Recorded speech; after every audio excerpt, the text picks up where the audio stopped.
you came to America in 1963. 64. 64. And prior to that, you were living in India. Can you tell us a little bit about what your life was like in India, what you were doing? In India, I played the role of a seeker, and here also I am playing the role of a seeker. Playing the role of a, pardon me? Seeker.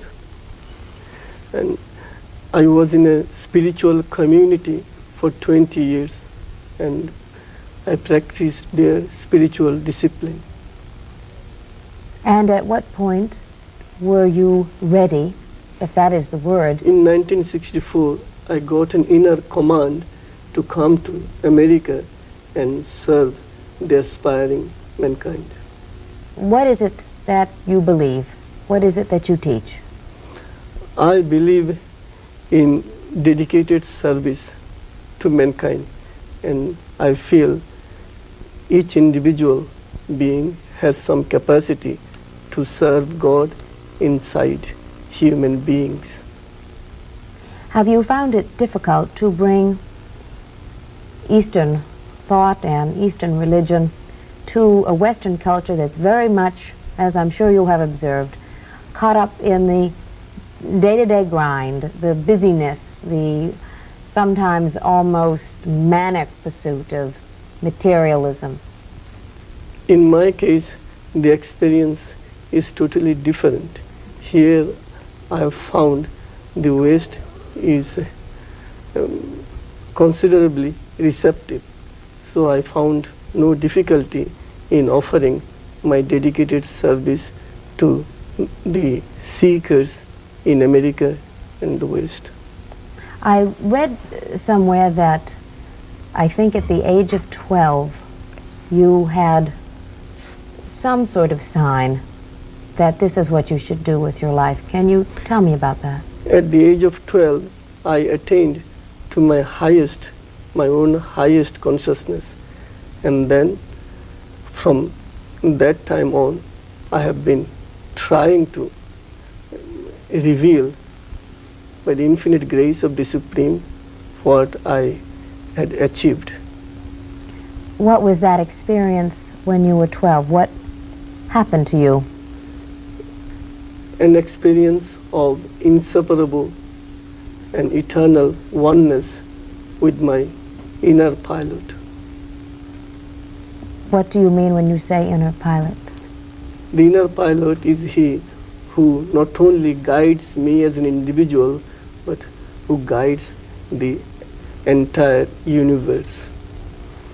Do you believe in a God or a supreme being that is like the God that most of us who were raised in Western religion believe in? I do believe in a God, the supreme being. Also, in my case, I see and feel that God can take any form he wants to. And God can be an infinite energy, God can be infinite light, God can be anything he wants to. He is with form, and at the same time he can be without any form. Does he exist within? He exists within, he exists without. He is everywhere. He is within each individual, again he is without each individual. That you have what could be considered a rather typical, probably highly pressurized 9 to 5, although I'm sure the hours are longer than that, job. What does being a follower of Shri Чинмој's mean to you, and how are you able to deal with this day-to-day pressure and yet follow him as well?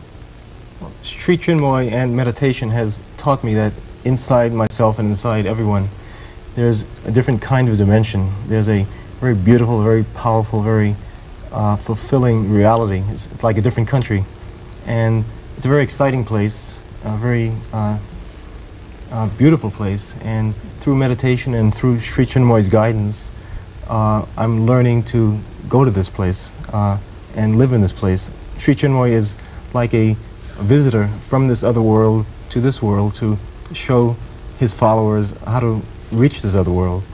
Can you visit this other place that you're talking about that I'm sure is arrived through meditation? Yes, Yeah. you visit it through meditation, and eventually through meditation you actually bring it from within oneself to this outer world. So eventually, at some point, I could go to my job and actually offer some of this reality just to people I might work with, just because it will have become a part of my own life.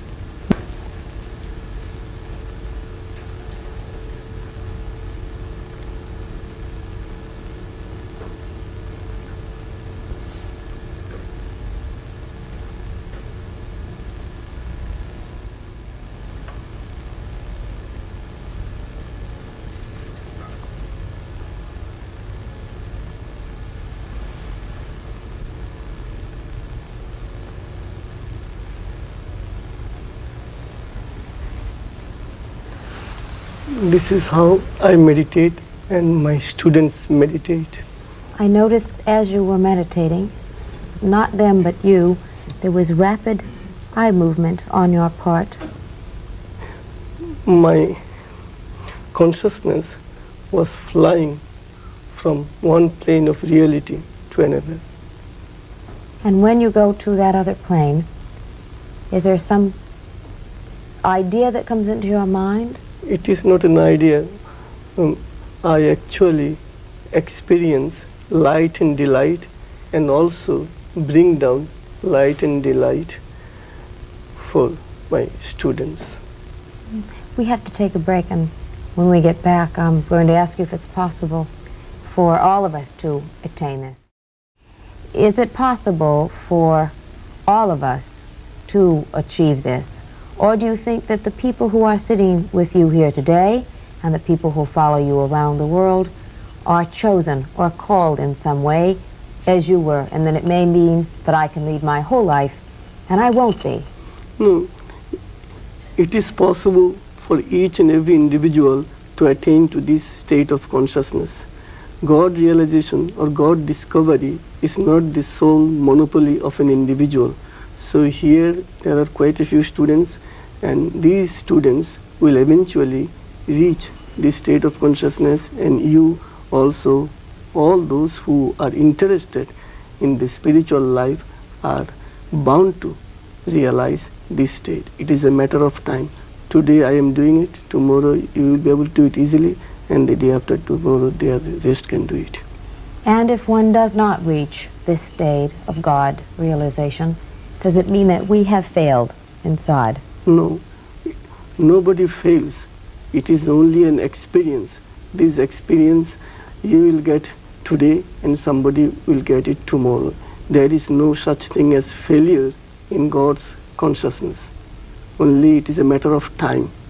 If I am ready, today I will achieve it, and if you are ready, tomorrow you will achieve it. So nobody will remain unrealized in God's creation. It is a matter of time. Whoever is ready, God will grant him the capacity to realize him. O Lord Supreme, do tell me only once that you are mine and I am yours. Your smile of love nectar is the company of my life and the light of my death. In heaven and on earth, do tell me only once that my heart is all yours. You are a man of extraordinary artistic ability. To what do you attribute your ability to write 800 poems in a day and paint thousands of paintings? I attribute my ability to the Supreme within me. First of all, I used to make it very clear that it is not I who have achieved this. It is the Supreme within me used me as an instrument of His to achieve this for the aspiring mankind. Mm-hmm. What is your feeling about death and reincarnation?